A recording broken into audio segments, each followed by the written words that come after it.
ஆண்டவர்கள் பிரியமான சகோதர சகோதரிகளே, உங்கள் ஒவ்வொருவரையும் இந்த யூடியூப் வழியாக சந்திப்பதில் பெரும் மகிழ்ச்சி அடைகிறோம்.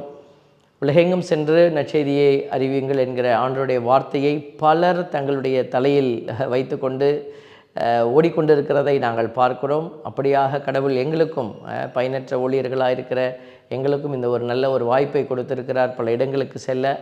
இப்பொழுது நாங்கள் இலங்கை பிரதேசத்திலே, இலங்கை ஸ்ரீலங்காவில் இந்த இறை ஊழியத்தை செய்து கொண்டிருக்கிறேன். ஆண்டவருடைய திட்டத்திலே இந்த சிறப்பு பணியானது பல ஆண்டுகளுக்கு பிறகு மீண்டுமாய் இலங்கைக்கு வருவதற்கு ஒரு வாய்ப்பை ஆண்டவர் கொடுத்திருக்கிறார். இங்கே இருக்கிற தந்தையர்கள் வழியாக அனைவருக்கும் நம்ம நன்றியை தெரிவித்துக் கொள்கிறோம். நேற்றைய தினம் யாழ்ப்பாணம் பகுதியில் இருக்கிற த ஜஃப்னா பிஷப் ஆயரை சந்தித்தோம். அப்பொழுது அவர்களும் நம்மை பாராட்டி இந்த பணியை செய்ய அவர்கள் உற்சாகப்படுத்தினார்கள். அங்கே இருக்கிற முதன்மை குருவை சந்தித்தோம். அவர்களும் பல ஆண்டுகளாக எங்களோடு இந்த பணியில் இணைந்து செயல்படுகிறவர்கள். இந்த யாழ்ப்பாணத்திற்கு நாங்கள் வந்துவிட்டால் பல பங்குகளுக்கு அவர்கள் இந்த நற்செய்தி பணியை எடுத்து செல்ல எங்களுக்கு நல்ல ஒரு ப்ரோக்ராமிங் போட்டு தருவாங்க, வழிகாட்டுதல்களை கொடுப்பாங்க. இப்படி பலர் ஆண்டவருடைய திட்டத்தில் இணைந்து பயணித்து கொண்டு இருக்கிற ஒரு சிறப்பான நாட்களில் சுன்னாகம் என்கிற ஒரு பகுதியில் தான் இப்பொழுது நாங்கள் இருந்து ஒரு 4-5 நாட்கள் திருப்பலியில் எங்களுடைய இறை செய்தியை கொடுத்து கொண்டிருக்கிறோம். புனித அந்தோணியாருடைய திருத்தலம் ஒரு பிரசித்தி பெற்ற ஆலயமாக இங்கே நின்று கொண்டிருக்கிறது. இங்கிருந்து இறைவன் தன்னுடைய வார்த்தையை மக்களுக்கு அறிய தந்து கொண்டிருக்கிறார்.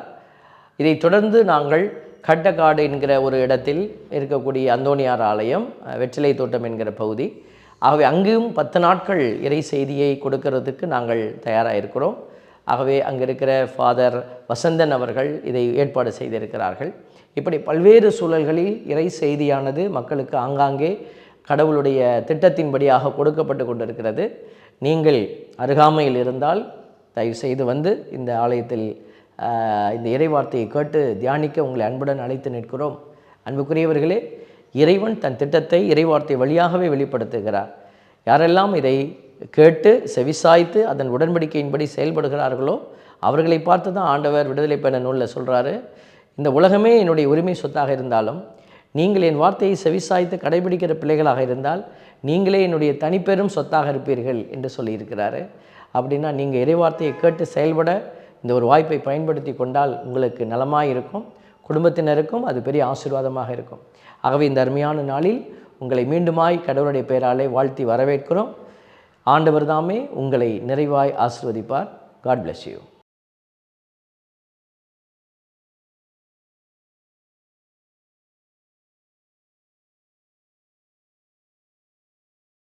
இயேசுவில் பிரியமான சகோதர சகோதரிகளே, உங்கள் ஒவ்வொருவரையும் இந்த வாரத்தினுடைய இறை செய்தியில் இணைந்து சந்திப்பதில் நாங்கள் பெருமகிழ்ச்சி அடைகிறோம். ஆண்டவருடைய பிள்ளைகள் வார்த்தையின்பால் தாகத்தோடு பயணித்து கொண்டிருப்பதை நாங்கள் பல இடத்தில் பார்க்கிறோம்.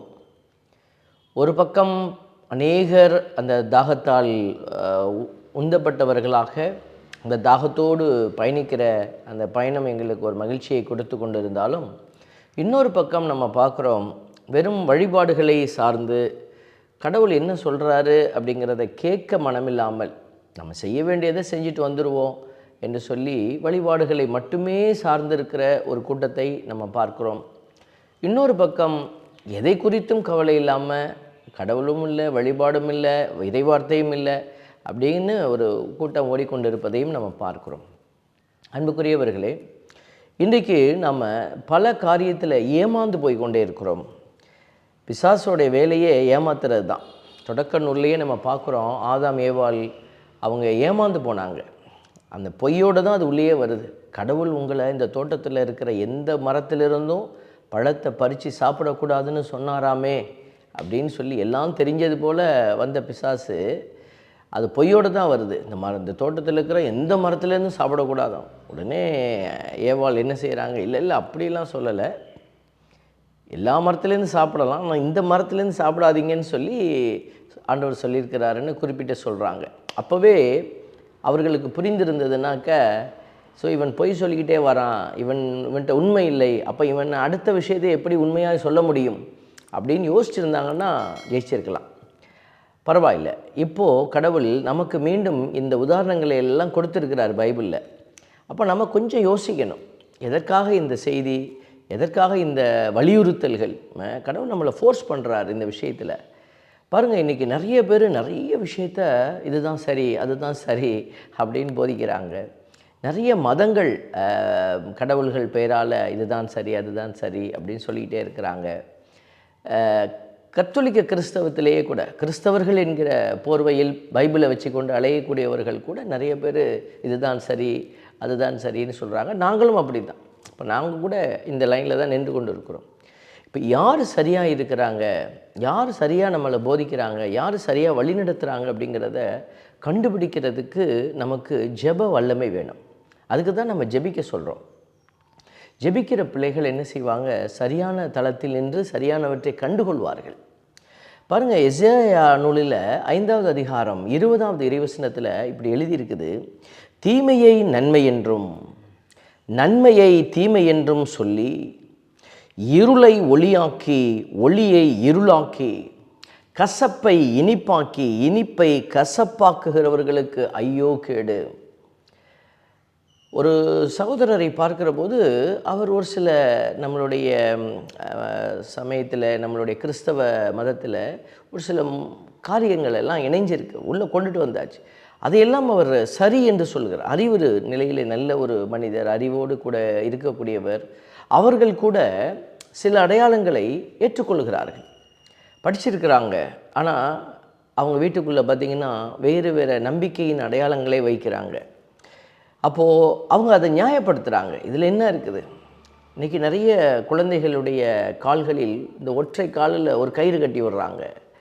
இன்றைக்கி அது சின்ன சின்ன அடையாளங்களை நான் உங்களுக்கு அடையாளப்படுத்து. இது பெரிய ஒரு பிரச்சனையா அப்படின்னா, இது பெரிய பிரச்சனையினுடைய ஒரு சின்ன அடையாளம். இப்போ கிட்னி ஃபெயிலியர் அப்படின்னா ஒரு நம்முடைய கால் வீங்குது பாருங்களேன். கால் வீங்கிருச்சுன்னா உடனே அதை யோசிக்கிறோம், உள்ளுக்குள்ளே ஸ்பேர் பார்ட்ஸில் ஏதோ பிரச்சனை அப்படின்னு, உள்ளுக்குள்ளே இருக்கிற மெயின் பார்ட்ஸில் பிரச்சனை. அதே போல் தான் இப்படிப்பட்ட அடையாளங்கள் எல்லாமே நமக்கு ஏதோ மெயின் நம்பிக்கையில் ஏதோ பிரச்சனை இருக்கிறதாக நமக்கு தெரிகிறது. அதனால தான் இதை அடையாளப்படுத்துகிறோம். இதை செய்யாதீங்க அப்படின்னு இதை செய்யாமல் விட்டுட்டா பத்தாது, நம்மளுடைய மனநிலையினுடைய ஆழத்தை ஊடுருவி பார்க்கணும். ஒரு சிலருடைய குடும்பங்களுக்கு போகிற போது அவங்க நிறைய பிரச்சனைகளை சொல்கிறாங்க. அப்போது கடவுள் மற்றவங்களுக்கு செய்கிறாரு, எங்களையே அப்படி படுத்துகிறாரு அப்படின்னு கேட்குறாங்க. கடவுள் ஒரு லாஜிக்கில் தான் ஒர்க் பண்ணுவார். கடவுள் உனக்கும் எனக்கும் தனித்தனியாக ஒர்க் பண்ணுறவர் இல்லை. கடவுள் எல்லாருக்கும் ஒரு லாஜிக்கை க்ரியேட் பண்ணி கொடுத்துருக்கிறார். நீ கிறிஸ்தவனாக இருந்தாலும் சரி, கிறிஸ்தவர் அல்லாதவராக இருந்தாலும் சரி, நீங்கள் இந்த லாஜிக்கில் ஒர்க் பண்ணினீங்கன்னா கடவுள் என்ன செய்வார்? அவர் நின்று உங்களுக்கு உதவி செய்வார். கடவுள் அப்படிங்கிறதே there is a power. The power is working according to the logic. ஒரு லாஜிக்கில் தான் இந்த பவர் ஒர்க் பண்ணிக்கிட்டே இருக்குது. அப்போ இதைத்தான் நம்ம கடவுள் என்கிற நிலையில் அடையாளப்படுத்தி நம்ம பேசுகிறோம். இந்த வார்த்தையை நம்ம பயன்படுத்துகிறோம், கடவுள் கடவுள் அப்படின்னு. அப்போ இந்த கடவுள் பாருங்கள், ஒரு லாஜிக்கில் ஒர்க் பண்ணுறவர் நமக்காக இறங்கி செயலாற்றி இருக்கிறார். அப்போ அந்த கடவுள் எந்த லாஜிக்கில் ஒர்க் பண்ணாருன்னு நம்ம பார்த்துட்டு நம்மளும் அதே லாஜிக்கில் செயல்படணும். அதுக்கு தான் கடவுள் நமக்கு இதெல்லாம் காட்டியிருக்கிறார். யார் இதை புரிந்து கொண்டு செயல்படுகிறார்களோ அவர்கள் கடவுளுடைய இரக்கத்தை பெறுவார்கள். பசிக்கிற ஒருத்தன் ரொம்ப பசியோடு உட்கார்ந்துருக்கான். அப்போது அவனுக்கு என்ன செய்யணும்? நம்ம நான் ஒரு குருவானவர், வாசப்படியில், கோயில் வாசப்படியில் ஒருத்தர் பசியோடு இருக்கிறார், நல்லா தெரியுதுன்னு வச்சுக்கோங்களேன். உடனே நான் என்ன செய்யணும்? ஐயா சாப்பிட்றீங்களான்னு நான் கேட்கணும். இதுதான் ஒரு சாதாரண ஒரு புரிதல். பசிச்சுட்டு வந்திருக்கிறான், அவன் பசியில் மயங்கி கிடக்கிறான்னா உடனே நான் என்ன செய்யணும்? சாப்பிட்றீங்களா? உடனே நம்ம என்ன செய்யணும்? உணவு கொடுக்கணும். சாப்பாடு வேண்டாம், சாப்பாடு நிறையா இருக்குது. ஒரு பெரிய பணக்காரர் ஏதோ ஒரு வருத்தத்தில் கோயிலில் அப்படியே மயங்கி உட்கார்ந்துருக்கிறார், வேதனையில் அப்படியே உட்கார்ந்துருக்கிறாருன்னா உடனே போய் ஐயா நீங்கள் சாப்பிட்றீங்களான்னு நான் கேட்கக்கூடாது. புரிந்து கொண்டால் நம்ம உடனே அவருக்கு என்ன வேண்டும்? அவருக்கு பக்கத்தில் உட்காந்து நம்ம ஆன்ம உணவை தரணும், உட்காந்து பேசணும், ஆற்றுப்படுத்தணும். அவர் ஏதோ துன்பத்தில் வந்திருக்கு. அப்போ யாருக்கு எதை செய்வது, எப்படி செய்வது, இதை புரிந்து கொள்வதற்கு நமக்கு ஒரு ஞானம் வேணும். அந்த ஞானத்தை தான் கடவுள் கொடுக்கிறார். ஞானத்தை கடவுள் கொடுத்துட்டு என்ன செய்கிறாரு? நம்மளை செயல்பட அவர் அழைத்து செல்கிறார். இன்றைக்கி வாசகங்கள் எல்லாமே இதை மையப்படுத்தியதாக நமக்கு இருக்கிறத நம்ம பார்க்குறோம். இது ஒரு நாள் அல்ல, என்னுடைய பிரசங்கத்தில் நிறைய நேரத்தில் நான் சொல்லக்கூடியது, நீங்களும் செயல்படுங்க. நம்ம சுற்றி பார்க்குற ஒரு 10 பேரில் ஒரு 4 பேர் செயல்படுறாங்க. மீதி இருக்கிற 6 பேர் என்ன செய்கிறாங்கன்னாக்க, இந்த மாதிரி பிரசங்கத்தை கேட்குறாங்க, அப்புறம் என்ன செய்கிறாங்க, தங்களுடைய வேலைகளை பார்த்துட்டு போயிட்டே இருக்கிறாங்க. இது போதும் என்று நினைக்கிறார்கள். இல்லை, கடவுள் எதை செயல்படுத்த வேண்டும் என்று விரும்புகிறாரோ அந்த செயல்பாட்டுக்குள் நீங்கள் கடந்து செல்ல வேண்டும். அப்போ தான் உங்கள் வீடு, உங்கள் வீட்டில் இருக்கிற பிள்ளைகள் எல்லாம் நல்லா இருப்பாங்க. இல்லைன்னா எங்கேயோ ஒரு இடத்துல அடி விழுவோம். இப்போ பாடி ஃபுல்லாகவே நம்ம மெயின்டைன் பண்ணுறோம். இப்போ நம்ம ஒழுங்காக சாப்பிடல, ஒழுங்காக தண்ணி குடிக்கலை, ஒழுங்காக நம்ம தூங்கலை அப்படின்னா என்ன நடக்கும்? உடம்புல எங்கேயோ ஒரு பகுதி அஃபெக்ட் ஆகிடும். அந்த ஒரு பகுதி அஃபெக்ட் ஆனால் அந்த ஒரு பகுதியை மட்டும் நம்ம டச் பண்ணுறதில்ல. உடனே டாக்டர் சொல்லுவார், நல்லா தூங்குங்க, நல்லா விட்டமின்ஸ், காய்கறிகள், சாப்பாடு சாப்பிடுங்கன்னுவார். அப்போது நம்ம ஒரு பகுதிக்கு மட்டும் ட்ரீட்மெண்ட் கொடுக்கறதில்ல, இந்த ஒட்டுமொத்த பாடிக்குமே நம்ம ஒரு ட்ரீட்மெண்ட் கொடுக்குறோம். ஆட்டோமேட்டிக்காக அந்த குறையான பகுதிகள் சரியாயிடுது. அப்படித்தான் பிள்ளைகளே, இன்றைக்கி குடும்பமாக இணைந்து நம்ம ஒரு செயலை செய்ய ஆண்டவர் நமக்கு அழைப்பு விடுக்கிறார். முதல் வாசகத்தில் விடுதலை பயண நூலில் 19வது அதிகாரம் 2லிருந்து 6 வரை உள்ள இறைவசனங்கள். நம்ம இப்போது 11வது பொது காலத்தில் 11வது வாரத்தில் இருக்கிறோம். அதில் முதல் வாசகம், அதில் பாருங்கள், ரபிதீமிலிருந்து பயணம் மேற்கொண்ட இஸ்ரேல் மக்கள் சீனாய் பாலை நிலத்தை அடைந்து பாலை நிலத்தில் பாளையம் இறங்கினர். அந்த இடத்துல தான் ஒரு சம்பவம் நடக்குது. ஆண்டவர் மலையில் நின்று அவர் என்ன செய்கிறார், மோசையை அழைத்து, யாக்கோப்பின் குடும்பத்தாருக்கு நீ சொல்ல வேண்டியது. அப்போ சொல்ல வேண்டிய, இதை நம்ம வாசிக்கும் போது சாதாரணமாக வாசிட்டு போயிட்டே இருப்போம். சொல்ல வேண்டியதுன்னா என்ன? கடவுள் ஏதோ செய்தியை நம்மகிட்ட சொல்கிறாருன்னா நீ கேளு, அதன்படி செயல்படு. இது ரெண்டும் இருக்குது அதில். அப்போ நம்ம பிள்ளைகளுக்கு ஒன்று சொல்கிறோம், எந்திரி போய் குளி அப்படின்னா பிள்ளைங்க போய் கேட்டுட்டு குளிக்கணும். எந்திரி போய் அதெல்லாம் ரெடி பண்ணணும். அப்போது கடவுளும் அதே போல் நம்மக்கிட்ட சொல்கிறாருன்னா நம்ம அதை செய்யணும். என்ன சொல்கிறாரு பாருங்க, நான் எகிப்திற்கு செய்ததையும் கழுகுகளின் இறக்கைகளின் மேல் உங்களை ஏந்தி, அந்த உருவகத்தெல்லாம் பாருங்களேன், கழுகுகளின் இறக்கைகளின் மேல் உங்களை ஏந்தி. கழுகுகளுடைய இதை நீங்கள் பார்த்தீங்கன்னாக்க, கழுகுகள் என்ன செய்யுமா, தன்னுடைய இறக்கைகளில் தான் இந்த குஞ்சுகளை தூக்கிக்கிட்டு உயரமான இடத்துல போய் அந்த அந்த இதுன்னு சொல்லுவாங்க, அதாவது அந்த சாய்வாக ஓடி அந்த குஞ்சுகளை தள்ளி விட்டுருமா கீழே அந்த இறக்கைகளில் இருந்து. இந்த குஞ்சுகள் என்ன செய்யுமா, அம்மா நம்மளை ட்ராவல் கூட்டிகிட்டு போகுது அப்படின்னு சொல்லி ரொம்ப சந்தோஷமாக இறக்கைகளில் உட்காந்து வேடிக்கை பார்த்துட்டு வரும்போது இந்த கழுகு என்ன செய்யும், அப்படியே குஞ்சுகளை கீழே தள்ளிடும். குஞ்சுகள் வேறு வழியே இல்லாமல் ஐயோ நம்ம கீழே விழுவுறமேன்னு சொல்லி தன்னுடைய இறக்கைகளை அவர்கள் அடித்து சிறகை விரித்து அவர்கள் பறக்க முயற்சிப்பார்கள். ஆனால் முடியாது. மீண்டும் அந்த கழுகு என்ன செய்யுமாம், கீழே அந்த குஞ்சுகளை மீண்டுமாய் தன் இறக்கைகளில் தாங்கி கொள்ளுமா. இப்படி தான் அது வானத்தில் ட்ரைனிங் கொடுக்குது கழுகுகள். அதே போல் கடவுளும் என்ன செய்கிறாரு, நமக்கு கழுகுகளினுடைய அடையாளத்தை கொடுத்து, இதை மாதிரி தான் துன்பத்துக்குள்ளே உன்னை நான் அனுப்புகிறேன், மீண்டும் நான் உன்னை தாங்கி கொள்கிறேன், உன்னை நான் துன்பத்தில் அனுமதிக்கிறேன், திரும்பி தாங்கிக் கொள்கிறேன் என்று சொல்லி நமக்கு அவர் என்ன செய்கிறார், ஒரு அடையாளத்தை கொடுக்கிறார். கழுகுகளின் இறக்கைகளின் மேல் உங்களை ஏந்தி என்னிடம் சேரச் செய்ததையும் நீங்களே கண்டீர்கள். எல்லாத்தையும் நீ பார்த்தில்ல, நீங்கள் என் வார்த்தைக்கு செவிசாய்த்து. இதுதான் ஆண்டவர் சொல்கிறாரு, என் வார்த்தைக்கு செவிசாய்த்து. பாருங்கள், இது விடுதலை பயண நூலிலேருந்து நமக்கு சொல்லப்பட்டிருக்கிறது. இணைச்சட்ட நூல்லையும் இருக்குது, தொடக்க நூல்லையும் இருக்குது, எல்லா பழைய ஏற்பாட்டுகளிலும் இருக்குது. இந்த வார்த்தைகள் வந்துகிட்டே தான் இருக்குது. அடிக்கடி ஆண்டவர் ரிப்பீட் பண்ணிகிட்டே இருப்பார். அப்போது ஆண்டவர் சொல்கிற வார்த்தை பாருங்கள், என் வார்த்தைக்கு செவிசாய்த்து. முதல்ல கேளு நான் என்ன பேசுகிறேன் அப்படின்னு. இன்றைக்கி இந்த பிரச்சனையை நாங்கள் ரொம்ப ஆழமாக நான் பார்க்குறேன்.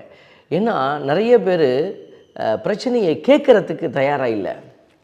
ஒரு பிரச்சனை, ஒரு அதிகாரி இடத்துல போய் நான் பேசுகிறேன், அவர் நான் என்ன பிரச்சனையை கொண்டு வரேன், அந்த பிரச்சனையை எப்படி நான் அலசி பார்க்கிறேன் என்று கூட அவர் கேட்க மனமில்லாதவராக இருந்து ஒரு ஜட்ஜ்மெண்ட் அந்த இடத்துல வைக்கிறார். கேட்கவே ரெடியாக இல்லை. அப்படின்னா இந்த கேட்பது என்பது ஒரு ஆன்ம பலத்தை வெளிப்படுத்துவது. ஒரு ஆன்மாவில் உங்களுக்கு பலன் இல்லை அப்படின்னா உங்களால் கேட்க முடியாது. நிறைய பேருக்கு நான் சொல்லக்கூடிய ஒரு டெஸ்ட் இதுதான், நம்மளே டெஸ்ட் வச்சுக்கலாம். இப்போ நீங்கள் ஆலயத்துக்கு போகிறீங்க, ஞாயிற்றுக்கிழமை திருப்பலிக்கு போகிறீங்க. திருப்பலி முடிந்தவுடன் நீங்கள் கோயிலை விட்டு வெளியில் வரீங்க.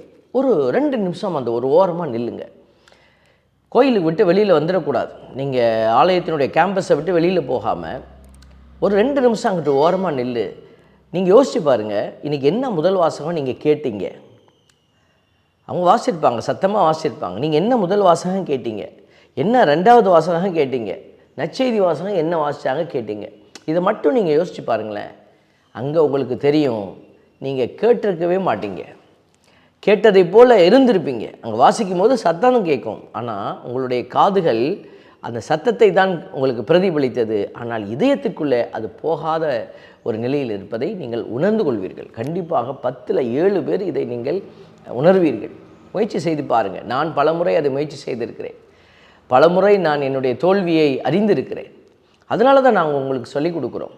நீங்கள் என் வார்த்தைக்கு செவிசாய்த்து, அடுத்தது என் உடன்படிக்கையை கடைபிடித்தால், கடவுள் என்ன நீ செய்யணுங்கிறத உங்களுக்கு வெளிப்படுத்தி இருக்கிறார். அதான் உடன்படிக்கை.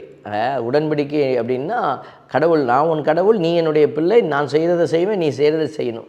இப்போ என்ன செய்யணுங்கிறது தான் அவர் சொல்கிறாரு. கட்டளை வார்த்தைகளுக்கு செவிசாய்த்தின்னா உனக்கு அது புரியும். உடன்படிக்கையை கடைபிடித்தால் செயல்பாடு. அனைத்துலகும் என் உடைமையே எனினும், உலகமே என்னது தான், அனைத்துலகும் என் உடைமை. அப்படி இருந்தாலும் நீங்களே எல்லா மக்களினங்களிலும் என் தனி சொத்தாவீர்கள். யார் இந்த உலகமே என்னதாக இருந்தாலும் கடைபிடிக்கிற பிள்ளையாக நீ இருந்தீன்னா நீ என்னுடைய சொத்து. இன்றைக்கி நமக்கு வழிபாடுகளில் மாற்றங்கள் இருக்கிறது. இப்போ கத்தோலிக்க கிறிஸ்தவர்கள் ஒரு வழிபாட்டு முறையை கடைபிடிக்கிறோம். கத்தோலிக்கர் அல்லாத மற்ற சபையை சார்ந்த கிறிஸ்தவர்கள் இருக்கிறாங்க. இப்போது சிஎஸ்ஐ சபை, டிஎல்சி சபை, இன்னும் ஏஜி சபை, இன்னும் பார்த்திங்கனாக்கா இண்டிவிஜுவல் சர்ச்சஸ், பெண்டகாஸ்டல் சர்ச்சஸ்ன்னு நிறையா இருக்கிறது. இன்றைக்கி நம்மளுடைய வேறுபாடுகள் இதில் இருக்கலாம். அந்த வேறுபாடுகள் இந்த பெயரளவிலும் செயல்பாட்டு முறையிலும் தான் இருக்கிறது. ஆனால் கடவுள் கொடுக்குற செயல்பாடை கடைபிடிக்கிற பிள்ளைகள் எந்த தளத்தில் நீங்கள் இருந்தாலும் கடவுள் உங்களை ஆசீர்வதிக்கிறார். கடவுள் சொல்கிறதை கேட்டு வார்த்தைகளை செவிசாய்த்து உடன்படிக்கையை கடைபிடித்தால், இப்போது இந்த இடத்துல ஒரு சிலருக்கு என்னென்னா, நம்ம தான் மோட்சத்துக்கு போவோம். நான் பார்ன் கேத்தலிக், நான் ஒரு பாரம்பரியமான கிறிஸ்தவ சமயத்திலேருந்து நான் வந்திருக்கிறேன், அதனால் கடவுள் என்னைய வேறு ஆப்ஷனே இல்லாமல் என்னை செலக்ட் பண்ணிடுவார் அப்படின்னு சொன்னாக்க இது தவறான ஒரு புரிதல். இப்போ இது சரி அப்படின்னா, இன்னொரு பக்கம் தமிழகத்திலலாம் பார்த்திங்கனாக்கா இந்த சனாதனத்தை பற்றி பேசுவாங்க. அதில் பார்த்திங்கனாக்கா ஒரு இனம் ஆசீர்வதிக்கப்பட்ட இனமாக அது அடையாளப்படுத்தப்படுது. அவங்க எல்லாமே மீட்கப்பட்ட மக்களாக தங்களை அடையாளப்படுத்துகிறாங்க. அதை தான் தவறுன்னு நம்ம அந்த சனாதன கொள்கைகளை எதிர்க்கிறவங்க சொல்கிறத நம்ம பார்க்குறோம். அப்படின்னா இப்போ இது என்ன கொள்கை? நான் பிறப்பிலேயே ஒரு கத்தோலிக்க கிறிஸ்தவனாக பிறந்துட்டேன், அதனால் எனக்கு எல்லாம் மோட்சம், அதனால் நான் எதை பற்றியும் கவலைப்பட தேவையில்லை அப்படின்னா, நாமும் அப்படிப்பட்ட அந்த ஒரு மனநிலையில் இருக்கிறோம். அது கடவுளுக்கு ஏற்புடையது அல்ல, அது சரியானதும் அல்ல. அப்போ என்ன செய்யணும்? வாலிப பிள்ளைகளாக இருக்கிறீங்களா? கடவுள் என்ன சொல்கிறாரு கேளுங்க. உங்கள் வாலிப வயதில் நீங்கள் செய்ய வேண்டியதை நீங்கள் செய்யணும். நீங்கள் வயதாகி போனோன்னே அதை செய்ய முடியாது. அந்த வாலிப வயதில் செய்யக்கூடியதை செய்ய முடியும். அப்போ நீங்கள் ஒரு குடும்பஸ்தராக திருமணம் செய்து ஒரு குடும்பஸ்தராக இருக்கிறீங்கன்னா அங்கே என்ன செய்யணும்? ஒவ்வொரு கட்டத்திலையும் குழந்தைகளுக்கு ஒரு கட்டளை இருக்கிறது. இப்போ குழந்தைகளிலிருந்து, வாலிபர்களிலிருந்து, ஒரு திருமணமான பிள்ளைகள், திருமணமாகி ஒரு 20 ஆண்டுகளை கடந்த குடும்பத்தினர், இப்படி ஒவ்வொரு கட்டத்திலும் கடவுள் என்ன செய்கிறாரு? நமக்கு ஒரு புதிய புதிய திட்டங்களை கொடுத்துட்டே இருக்கிறாரு. அப்போ நம்ம என்ன செய்யணுன்றதை ஆண்டவர் சொல்கிறாரு பாருங்கள். நீங்கள் செயல்பட்டீங்கன்னா என்னுடைய தனிப்பெரும் சொத்தாக நீ இருப்ப அப்படிங்கிறார். மேலும் எனக்கு நீங்கள் குருத்துவ அரசராகவும் தூய மக்களினமாகவும் இருப்பீர்கள். இந்த 2 வார்த்தையும் ரொம்ப முக்கியம். 1 பேதுரு 2:9 நாங்கள் அடிக்கடி கோடிட்டு காட்டக்கூடியது, தெரிந்தெடுக்கப்பட்ட வழிமரபு, அரச குருக்களின் கூட்டம், தூய மக்களினம், அவரது உரிமை சொத்தான பிள்ளை. ஆண்டவர் 4 பேதுரு வழியாக 4 உரிமை சொத்தை நமக்கு காட்டுறாரு. அதில் 2 இங்கே நம்ம பார்க்குறோம். இப்போ பழைய ஏற்பாட்டிலேருந்து புரிந்து கொண்டதை தான் பேதுரு புதிய ஏற்பாட்டில் பேசுகிறாரு. அப்போது இந்த விடுதலை பயண நூல் சொல்கிற இந்த வார்த்தையின்படி பார்த்தா, நீங்கள் குருத்துவ அரசர். குருத்துவங்கிறதே பெருசு. நீங்கள் பார்க்குறீங்க பிரிஸ்ட்டு, நீங்கள் நினச்சிக்கிட்டு இருக்கிறீங்க நாங்கள் தான் குரு, நாங்கள் தான் குருன்னு சொல்லிவிட்டு நீங்கள் எங்கள் தலையில் எல்லாத்தையும் போட்டுட்டு நீங்கள் ஒதுங்கிக்கிறீங்க. அப்படி இல்லை. திருமுழுக்கு பெற்ற எல்லாருமே குருவாக இருக்கிறோம். நாங்கள் பணி குருத்துவம், வேலை செய்கிறதுக்குன்னு வந்திருக்கிற குருத்துவம். பிரஜை, ஒரு பொது மக்கள் அப்படின்னு சொன்னால் எல்லாருமே வந்துடுவோம். அதில் ஒரு சிறப்பு பணி, ஒரு போலீஸ் ஒரு ஆர்மி பட்டாலியன் அப்படின்னா அது தனிப்பணி. ஒரு டாக்டர்ஸ் அது ஒரு தனிப்பணி. ஆனால் எல்லாருமே பொதுமக்களுக்குரிய நிலையில் இருப்போம். பொதுமக்களுக்குரிய உரிமை கடமையோடு எல்லாருமே இருப்போம். அதில் பணின்னு வருகிற பொழுது நம்ம வேறுபடுகிறோம். அதே மாதிரி தான் கடவுள் இந்த பணிக்குருத்துவத்தில் இருக்கிற குருக்களையும் பணிக்காக தான் பிரித்து வச்சிருக்கிறார். இன்றைக்கி மக்கள் என்ன செய்கிறாங்கன்னா, குருத்துவம் தான் பெருசு, அவர் ஃபாதர் வந்து எல்லா விதத்துலேயும் அவர் வந்து பெஸ்ட்டு அப்படின்னு நினச்சிட்டு குருவானவரை அட்டாக் பண்ணுறதுலையும் குருவானவரை பேம்பர் பண்ணுறதுலையும் ஆயர்களை நம்ம போய் பேம்பர் பண்ணுறது, அவங்களுடைய வழித்தடத்தில் நின்று கொண்டு நம்ம நிறைவடைகிறது.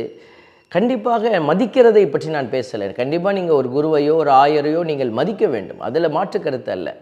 ஆனால் அவர்களுக்கு நம்ம தூபம் போட்டுக்கொண்டு சாளரம் வீசிக்கொண்டு இருக்க வேண்டிய அவசியம் இல்லை. அவர்கள் அவர்களுடைய பணியை செய்வார்கள். நீங்கள் உங்களுடைய பணியை செய்ய அழைக்கப்பட்டிருக்கிறீர்கள்.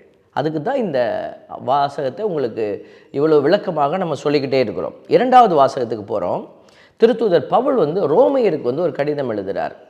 5வது அதிகாரம் 6லிருந்து 11 வரை உள்ள இறைவசனங்கள் கொடுக்கப்பட்டிருக்கிறார்.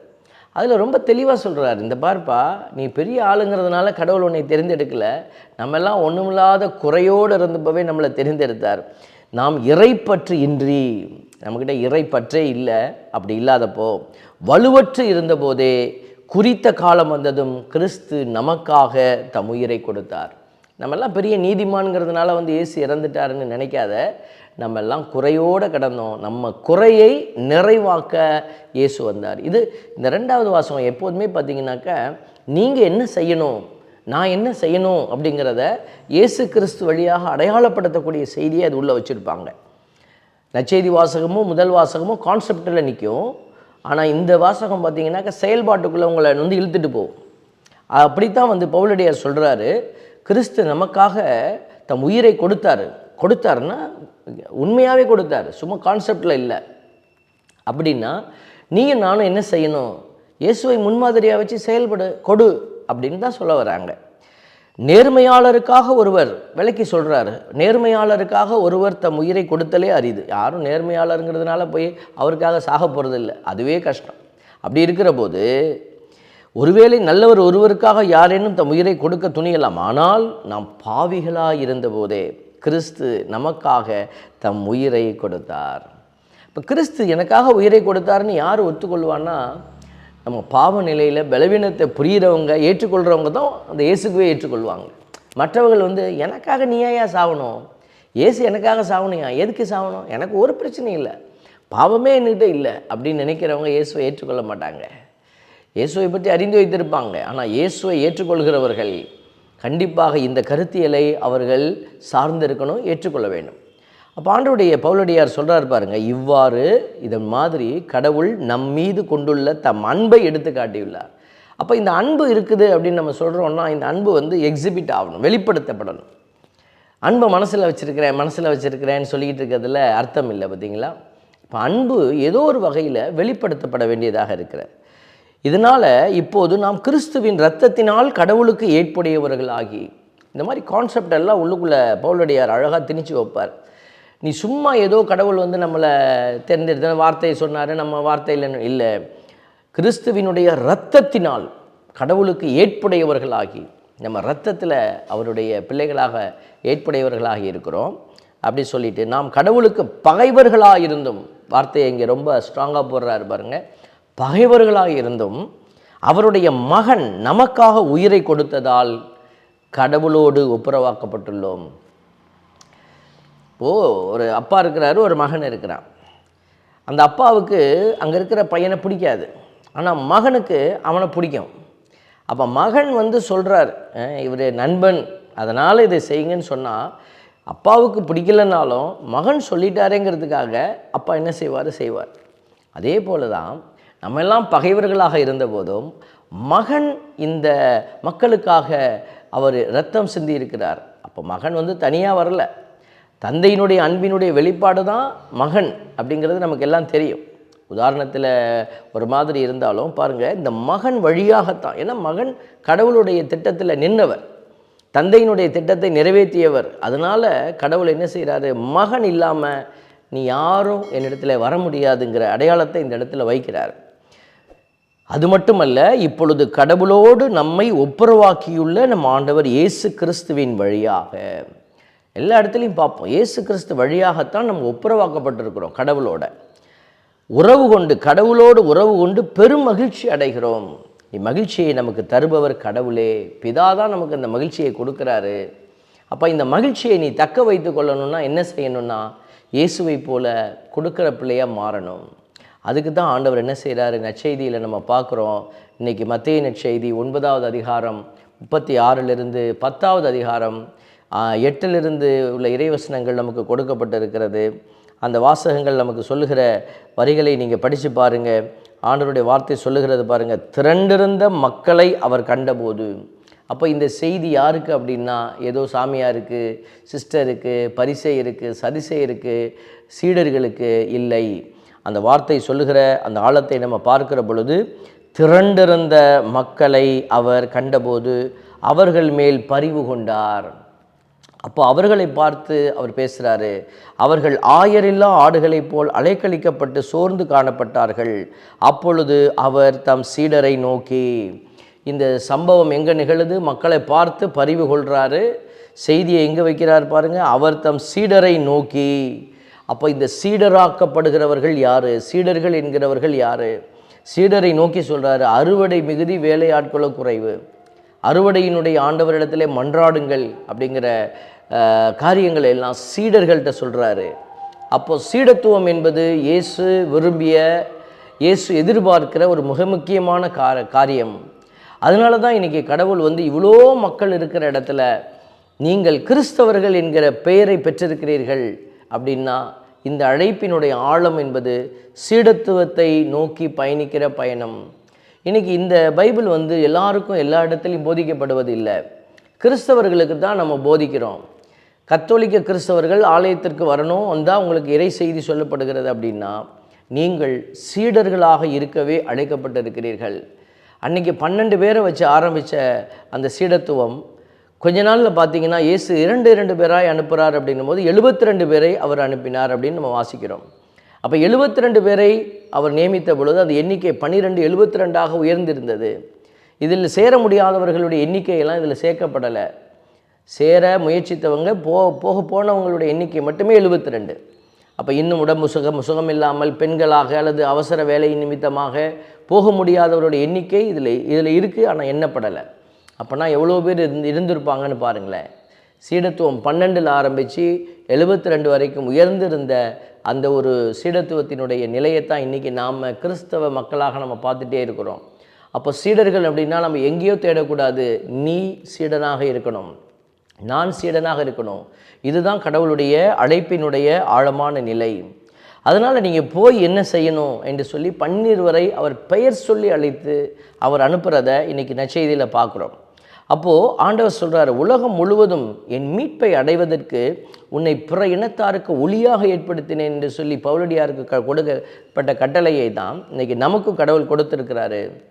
எலிசையா புத்தகத்திலையும் இந்த 49வது அதிகாரத்தில் நம்ம இந்த வரிகளை நம்ம பார்க்குறோம், இந்த ஆழமான புரிதலை பார்க்குறோம். ஆண்டவர் இப்பொழுது நமக்கும் இதே பணியை தான் இந்த இடத்துல கொடுத்துருக்கிறாரு. திருத்தூதர் பணி 13:47 நம்ம பார்க்குறோம், உலகம் முழுவதும் என் மீட்பை அடைவதற்கு நான் உன்னை வேற்றினத்தாருக்கு ஒளியாக ஏற்படுத்துவேன் என்று ஆண்டவர் எங்களுக்கு கட்டளையிட்டுள்ளார் என்று எடுத்து கூறினார்கள். அப்போ அவங்க எல்லாருமே புரிந்து கொண்டார்கள்.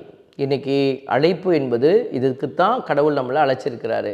தன் நன்மைத்தனங்களை நீங்கள் உணரணும். சீடன் என்பவன் கடவுள் எப்படிப்பட்ட நிலையில் என்னை அழைத்திருக்கிறார் என்பதை உணர்ந்து அந்த உணர்தலின்படி அவர்களும் போய் அநேகரை கடவுளுடைய அன்பின்பால் ஈர்க்கணும். கடவுளுடைய அன்பை அவர்கள் புரிந்து கொள்ள வைக்கணும். மனம் மாறுதல் என்பது நற்செய்தியை நாம் அறிந்து கொண்டு அதை ஏற்றுக்கொள்வது, அதை நம்ம என்ன செய்வது, அடுத்தவருக்கு எடுத்து சொல்வது.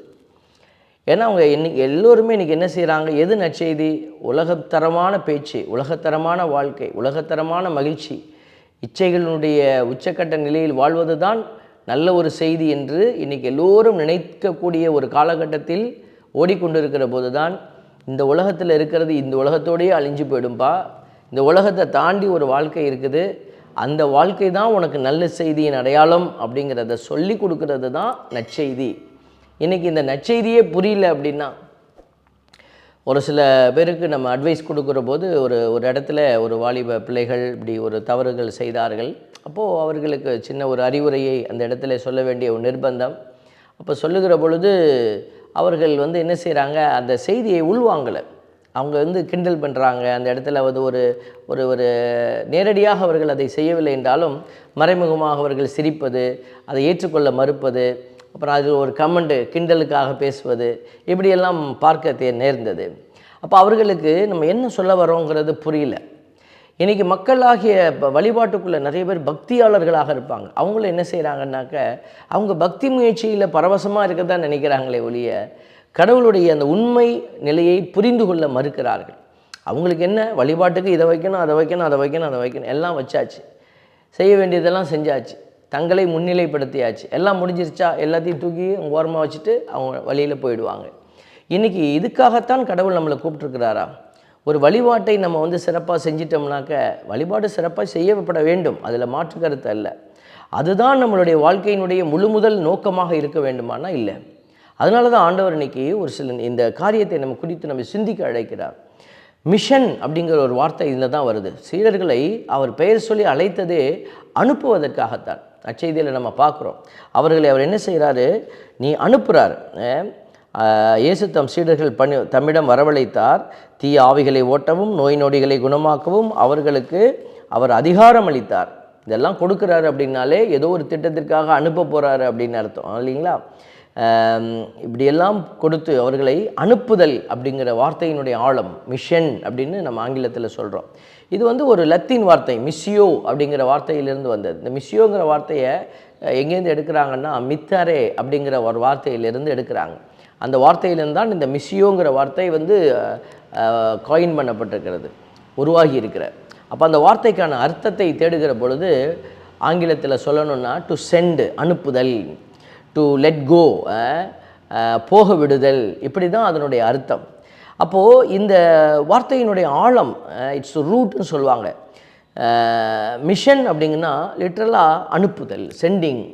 இதைத்தான் கிரேக்க மொழியில் அவங்க மொழிபெயர்க்கிற பொழுது அவங்க எப்படி அதை மொழிபெயர்த்தாங்கன்னா அப்போஸ்தலோஸ் அப்படின்னு மொழிபெயர்க்கிறாங்க.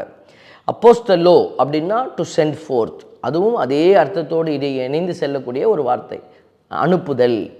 அப்போது அனுப்புதல்னால் சும்மா போயிட்டு வா அப்படின்னு இல்லை, ஒரு செய்தியை கொடுத்து அனுப்புதல், ஒரு திட்டத்தை வெளிப்படுத்த அனுப்புதல்.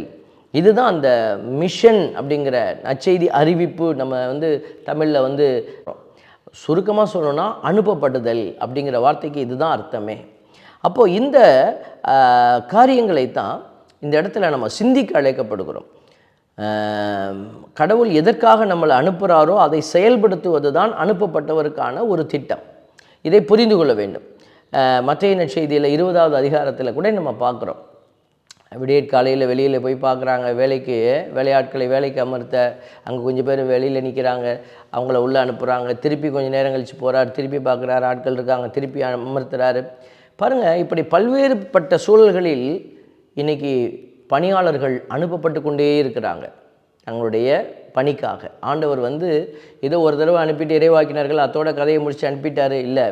இன்றைக்கும் அநேகரை கடவுள் எழுப்பி அனுப்பி கொண்டே இருக்கிறார்.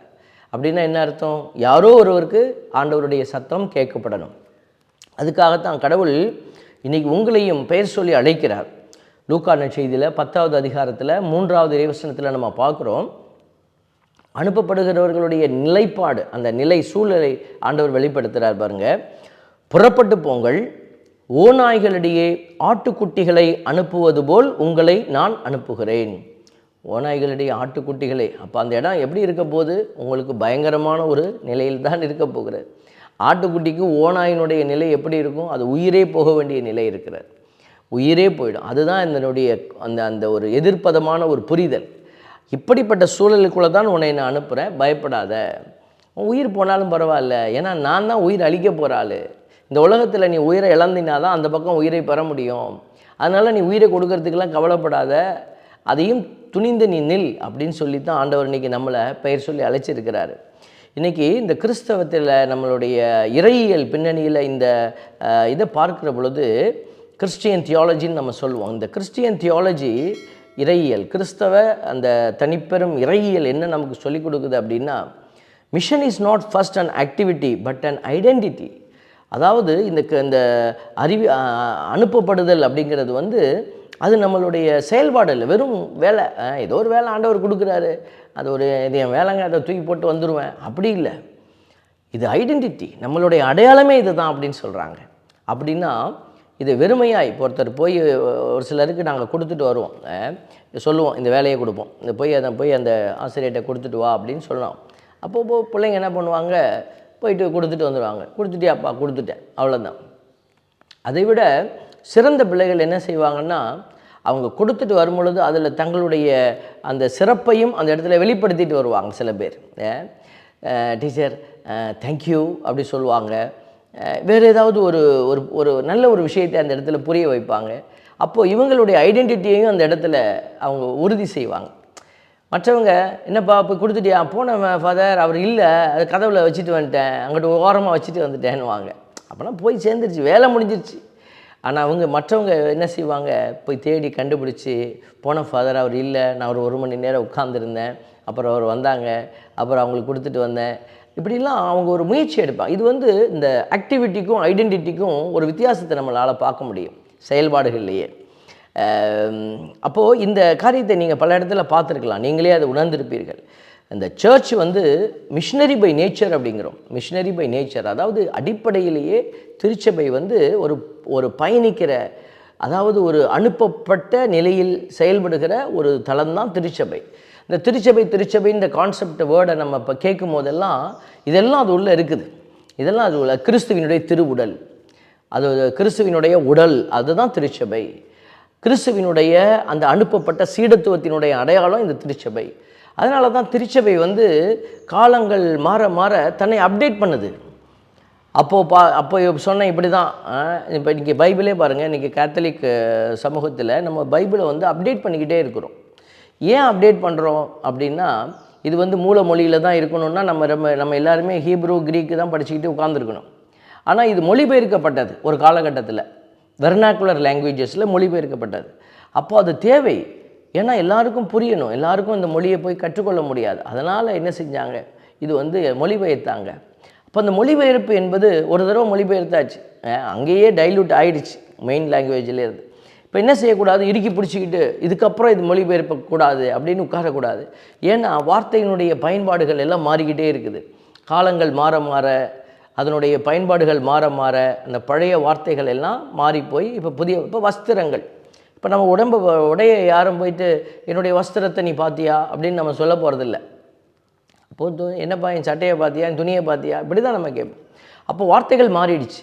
இன்னமும் நம்ம வந்து பழைய வார்த்தைகளை பயன்படுத்தி கொண்டு இருக்கிறது வந்து அர்த்தமற்ற செயலாக இருக்கும். அதனால தான் இந்த கத்தோலிக்க திருச்சபையில் நம்மளுடைய இறையியலாளர்கள் என்ன செய்கிறாங்க, அப்டேட் பண்ணுறாங்க. கடவுள் என்ன செய்கிறாரு, புரிதலை கொடுக்குறார். வார்த்தையில் கடவுளுடைய வல்லமை இருக்குது, ஆனால் நான் சொல்கிற வார்த்தையில் தான் இருக்கணும்னு இல்லை. கடவுள் எந்த வார்த்தையில் வேணாலும் அவர் செயல்பட வல்லவராக இருக்கிறார். அதனால தான் பாருங்கள், இந்த church is a missionary search.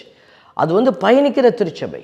அதனால தான் நிறைய மாற்றங்களை அது கொடுத்துட்டு இருக்கு. வத்திக்கான் சங்கம், 2வது வத்திக்கான் சங்கத்தில் நிறைய மாற்றங்கள், அதுக்கு எதிர்ப்புகள் இருந்துச்சு நிறைய. அதில் தான் நமக்கு வந்து இந்த பூசையெல்லாம் வந்து மக்களை பார்த்து மக்களுக்காக மக்களுடைய மொழியில் நம்ம செயல்படுத்தணும்னு சொல்லி ஒரு பெரிய புரட்சியெல்லாம் அதில் நடந்து தான் இன்றைக்கி நம்ம இந்த திருப்பலியை பெற்றுக்கொண்டு இருக்கிறோம். அதில் மக்களுடைய பங்களிப்பு, இல்லைன்னா பீடத்தில் ஏறவே கூடாது மக்கள் அப்படிங்கிற நிலைகள் எல்லாம் இருந்தது. ஆகவே தான் இந்த நிலையில் நாம் யோசிக்க வேண்டிய கட்டாயத்தில் இருக்கிறோம். நம்மளுடைய இந்த திருச்சபையே தன் இயல்பில் அது பயணிக்கிற திருச்சபையாக இருக்கிறது. அப்போ இந்த திருச்சபைக்குள்ளே நீ ஒரு மெம்பராக இருக்கிறீங்க அப்படின்னா நாம் எப்படி இருக்கணும், நாங்கள் பயணிக்கிற பிள்ளைகளாக நிற்கணும் அப்படின்னு ஆண்டவர் விரும்புகிறார். அப்போது இதனுடைய நிலையை வந்து நிறைய இடத்துல நம்ம பைபிளில் விளக்கி சொல்ல முடியும். அப்போது உலகம் முழுவதும் அதனுடைய திட்டத்தை தான் நம்ம பார்க்குறோம். உலகம் முழுவதும் மீட்படைய கடவுள் நம்மளை என்ன செய்கிறார், அனுப்புகிறாரு. ஸோ இந்த சீடர்களை அனுப்பியதை போல் நம்மை அனுப்புகிறவருடைய அந்த அழைப்பை நம்ம உணர்ந்து பயணிக்கத்தான் ஆண்டவர் நமக்கு இந்த வாய்ப்பு அளித்திருக்கிறார் என்பதை நம்ம மறந்துடக்கூடாது. அதே போல் யோவான் நற்செய்தியில் 1:11-12 நம்ம பார்க்குறோம். அவர் கடவுளின் பிள்ளைகளாகும் உரிமையை அளிக்கிறார். யாருக்கு கொடுக்குறாரு? கடவுளுடைய வார்த்தையை கேட்டு செயல்படுகிற, முதல்ல நம்ம சொன்னது போல் இந்த உலகமே என்னது தான் இருந்தாலும் நீ கேட்டு என்னுடைய உடன்படிக்கையை செயல்படுத்தினா நீ தான் என் தனிப்பெரும் சொத்து அப்படின்னு சொல்கிற அந்த கடவுளுடைய வார்த்தையை இந்த இடத்துல அவர் நிலைப்படுத்துகிறார். எல்லாருக்கும் அதை எடுத்துகிட்டு போகிறார். அவர் தமக்குரியவர்களிடம் வந்தார், அவருக்குரியவர்கள் அவரை ஏற்றுக்கொள்ளவில்லை. அவரிடம் நம்பிக்கை கொண்டு அவரை ஏற்றுக்கொண்ட ஒவ்வொருவருக்கும் அவர் கடவுளின் பிள்ளைகளாகும் உரிமையை அளித்தார். இந்த 11, 12 2 இறைவசனம் ஒன்றா வருது யோவான் நற்செய்தியில் 1வது அதிகாரத்தில். தமக்குரியவர்களிடம் வந்தார், அவருக்கு உரியவர்கள் அவரை ஏற்றுக்கொள்ளவில்லை. அப்போ அவங்க என்னத்தை ஏற்றுக்கொண்டாங்க? அவங்க இந்த வார்த்தை வசனம் யாரை குறிக்கிறது? யூதர்களை குறிக்கிறது. யூதர்களுடைய அந்த செயல்பாடு, பரிசேயர், சதிசேயர், மறை வல்லுனர், இப்படி ஒரு ஃபார்மேட்டில் அவங்க இயங்கிக்கிட்டு இருந்தாங்க. அவங்களுடைய நிலை என்ன? அவங்களுக்கு கொடுக்கப்பட்ட வேலையை அவங்க சரியாக செய்யணும், அவ்வளோதான். பரிசேயர் எப்படி இருந்தால் அவன் எப்படி இருந்தால் நமக்கு என்ன? சதிசேயர் எப்படி அவன் எப்படி போனால் நமக்கு என்ன? மறைநூல் வல்லுனர், என்னுடைய வேலை மறையை நல்லா கற்றுக்கிட்டு அதை நான் போதிக்கணும், அவ்வளோதான். சொல்லிக் கொடுக்கணும், அங்கே பலி ஒப்பு கொடுக்கணும். பரிசேயர்கள் இப்படி அவங்க என்ன செய்தாங்க? லேவியர்கள் ஆலயத்தில் வேலை செஞ்சாங்க, இவங்க இந்த பகுதியில் வேலை செஞ்சாங்க. இப்படி அவங்கவுங்களுடைய வேலையை அவங்கவுங்க பார்த்துட்டு போயிட்டே இருந்தாங்க. அந்த இன்டகிரேஷன் அப்படிங்கிறது இல்லை.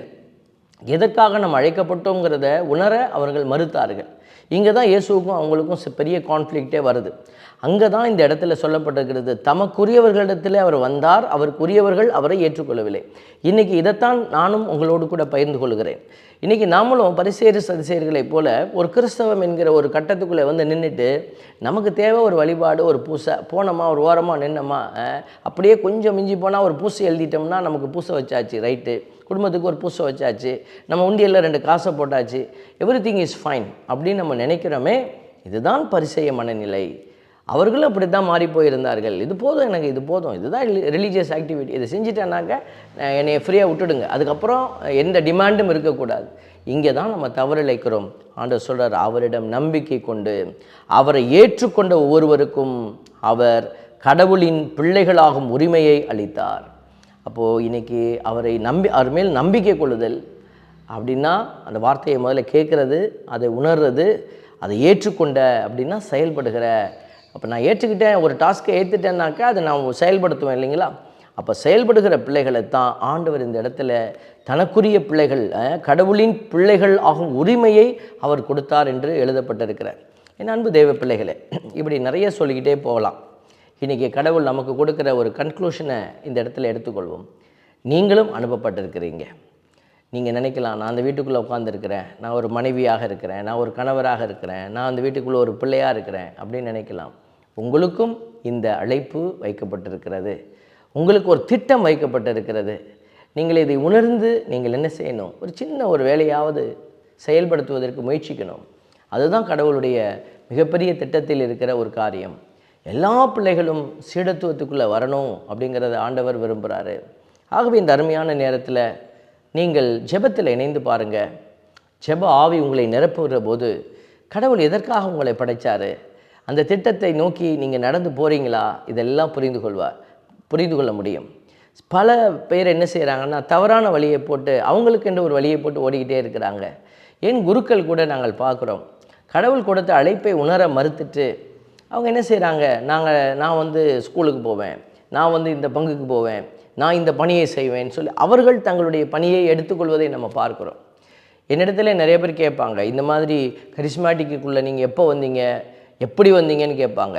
உண்மையாகவே இது என்னுடைய முடிவாக இருந்தது அல்ல. நான் படிக்கிற போது எல்லோரையும் போல படித்தோம். வெளியில் வந்த உடனே கடவுள் என்னை கைப்பிடித்து அழைத்து செல்வதை நான் பார்த்தேன். இறை வார்த்தையை போதிப்பது என்னுடைய வேலையாக இருந்தது. அதை அங்கங்கே செய்கிற பொழுது அநேக மக்கள் வார்த்தையின்பால் ஈர்க்கப்பட்டார்கள். கடவுள் அடுத்தடுத்த கட்டமான நிலைகளை திறந்து விட்டதை நான் பார்த்தேன். ஆண்டவர் எப்படி கூட்டிகிட்டு போனாரோ அப்படியாக போய் தான் இந்த நிலையை எட்டி பிடித்திருக்கிறோம்.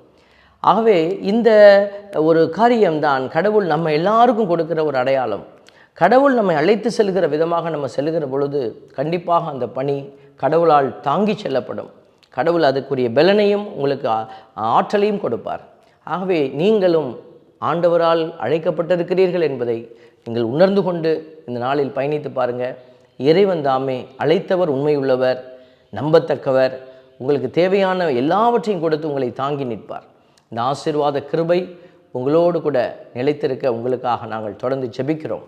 ஒரு சிறிய ஜெபத்தை இந்த நேரத்தில் ஏறெடுக்கிறோம். அன்பின் பரமபிதாவே, நன்றியோடு உம்மை துதிக்கிறோம், உம்மை ஸ்தோத்தரிக்கிறோம், உம்மை ஆராதிக்கிறோம், நன்றி செலுத்துகிறோம்.